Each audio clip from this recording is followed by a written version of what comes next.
ഓണത്തിന് വേണ്ടിയിട്ട് എൻ്റെ മോൾക്ക് ചെയ്തൊരു ധാവണി സെറ്റിൻ്റെ ബ്ലൗസിൻ്റെ വർക്കാണ് ഇത്. പിന്നെ ഓണം സമയത്ത് മൊത്തത്തിൽ തിരക്ക് വരുന്നതുകൊണ്ടിട്ട് തന്നെ ഇത് നേരത്തെ ഞങ്ങൾ സ്റ്റിച്ച് ചെയ്ത് വെച്ചിരുന്നതായിരുന്നു കേട്ടോ. സിൽക്കി ജോർജറ്റിൻ്റെ മെറ്റീരിയൽ ഗോൾഡൻ ജെറി ത്രെഡിലാണ് ഇതിൻ്റെ എംബ്രോയ്ഡറി വർക്ക് ചെയ്തിരിക്കുന്നത്.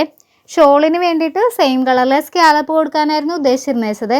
പക്ഷേ ഇത്രയും ഡാർക്ക് ഷെയ്ഡിലെ ത്രെഡ് കിട്ടാൻ കൊണ്ടിട്ടാണ് ആ ഒരു ഷെയ്ഡിലെ ത്രെഡ് കൊണ്ടിട്ട് നമ്മൾ സ്കാലപ്പ് കൊടുത്തിരിക്കുന്നത്. വളരെ സിമ്പിളായിട്ട് മാത്രമാണ് എൻ്റെ ഫ്രണ്ട് നെക്കിലും സ്ലീവിലും വർക്ക് കൊടുത്തിരിക്കുന്നത്. പിന്നെ 3/4 സ്ലീവിൽ ഇടവിട്ട് ബട്ടൺ ഫ്ലവർ കൂടി കൊടുത്തിട്ടുണ്ടായിരുന്നു കേട്ടോ. പിന്നെ ഇതിൻ്റെ സ്റ്റിച്ചിങ് എല്ലാം കഴിഞ്ഞിട്ട് ഗോൾഡൻ കളറിലെ കോയിൻ വേണമെന്ന് പറഞ്ഞിട്ട് അവൾ തന്നെയാണ് അത് ചെയ്തെടുത്തത്. പിന്നെ ബാക്ക് വശത്ത് വരുന്ന കെട്ടിൽ ചെറിയൊരു സ്ക്വയർ ഷേപ്പിൽ ഡസ്റ്റർ പോലെ കൊടുത്തിട്ട് 3 ഡോറി കൂടി ആ കെട്ടിൽ കൊടുത്തിട്ടുണ്ടായിരുന്നു കേട്ടോ. അംബർല കട്ടിലെ താഴത്തെ വശത്ത് ഫ്ലെയർ മുഴുവൻ നമ്മൾ ഗോൾഡൻ കളറിലെ പീസ് കൊണ്ടിട്ട് ഫ്രില്ല് കൊടുത്തിട്ടാണ് ഇതിൻ്റെ സ്കേർട്ട് ചെയ്തിരിക്കുന്നത്. അപ്പോൾ ഇന്നത്തെ വീഡിയോ ഇഷ്ടപ്പെട്ടാൽ ലൈക്ക് ചെയ്യാൻ മറക്കല്ലേ.